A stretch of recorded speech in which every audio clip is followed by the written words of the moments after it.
What's up guys, I'm Reckless and welcome to Breaking the Fourth Wall. So, it's been exactly 2 weeks since Destiny 2 was released. Today, I want to go over what I think of the Destiny sequel so far.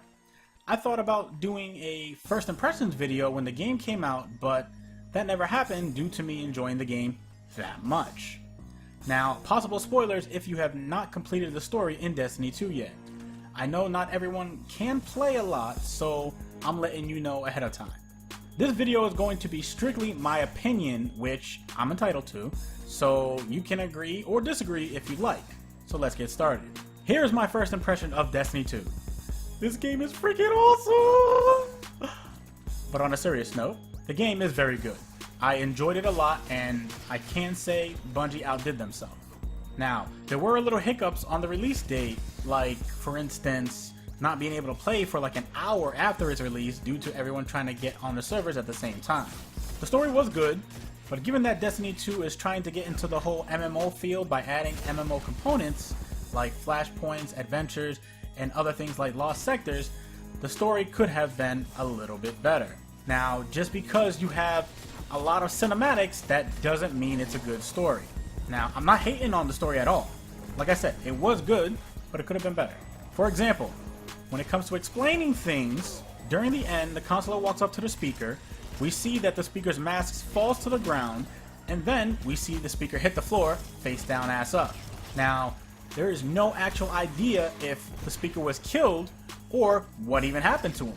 We didn't see him getting shot or anything, choked out, or whatever. After we get access to the tower, we go to the speaker's room and we investigate it, and the ghost says that the speaker is gone. And it's little things like that that could have been explained better. Speaking about investigating things, let's talk about the Destiny 2 lore. Currently, there is nothing, I mean nothing, that tracks the lore in the game like the Grimoire cards did in Destiny 1.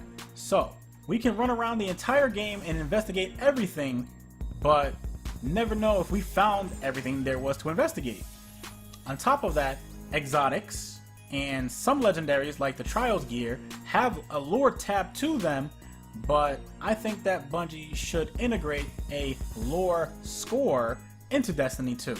Also, when it comes to the lore, now that there is no longer any Grimoire cards, we should be able to access it at the new tower somewhere like, I don't know, around the speaker's quarters, like if it were a recording after we had already investigated it. Next, let's actually talk about the game reputation. Now, we level up in the game with tokens. There are a lot of different tokens, so I'm not going to be specific with it. Once we level up, we get an engram or engrams depending on how many times you level up.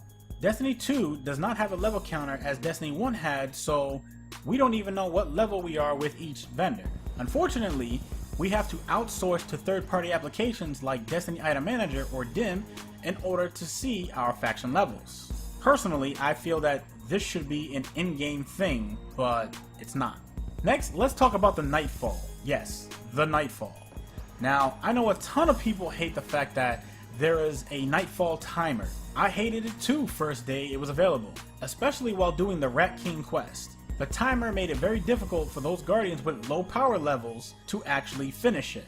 I do have to give Bungie credit though, because they have increased the timer this week for the Nightfall as well as give us more time to complete the activities. However, I think the timer should just be a prestige thing, that way it doesn't affect the casual player. Next, let's talk about Destiny 2 being an open world. Bungie had claims that Destiny 2 has bigger worlds than ever before, and to some extent I would agree. But we only see this on the EDZ, IO, and Nessus. Titan completely lacks the whole open world concept, and that's like the second planet you go to in the story. Don't get me wrong, when looking at the map, you see other locations with names that may open up in later DLC, but accessing it now with an actual reason to go there besides the story and strikes would have been nice to explore. Also, what is up with the slow content rollout? So, clan support wasn't available in-game at the release and we had to actually wait for it. Then Guided Games was released for the Nightfall, but as a beta? What about Xur? Xur didn't show up the first week Destiny 2 was released, and when he did show up, most of the community already had the gear that he was selling. I mean, what's the whole point of, getting those legendary shards if you already have what he got? Next week, guided games for the raid will be available, as well as Faction Rally will begin. I don't know about you, but it really feels like we were given a game that wasn't completely put together. But getting back to the whole story concept, what about the backstory?